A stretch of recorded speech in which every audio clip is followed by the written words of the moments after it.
ঘুষ গ্ৰহণ নকৰি বিপদত অভিযন্তা। তেলেংগানাত অভিযন্তাৰ অভিনৱ পদক্ষেপ। কাৰ্যালয়ত আঁৰিলে বিশেষ ফলক। নৱগঠিত ৰাজ্য তেলেংগানাৰ ঘটনা এয়া। ৰাজ্যখনৰ কৰিমনগৰৰ বিদ্যুৎ বিভাগৰ এইগৰাকী অভিযন্তা পৌদেতি অশোক। ভালদৰে মন কৰক, কাৰ্যালয়ত নিজৰ বহা স্থানৰ পিছফালে এই ফলকখনত কি লিখি ৰাখিছে এইগৰাকী অভিযন্তাই।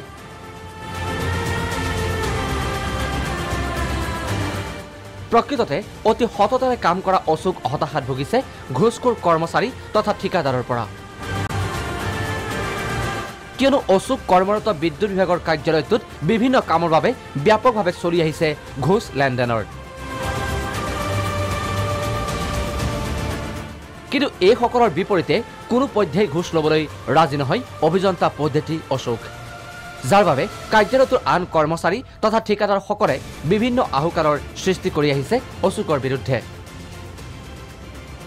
যাৰ বাবে উপায়ন্তৰ হৈ পৰা এগৰাকী সৎ অভিযন্তাই এনেদৰে ফলক আঁৰি সকলোকে জনাই দিবলৈ বাধ্য হৈছে নিজৰ মনোভাৱ। অশোকৰ এনে কাৰ্যই বাৰুকৈ অস্বস্তিত পেলাইছে বিভাগটোৰ ঘুষখোৰ কৰ্মচাৰীসকলক।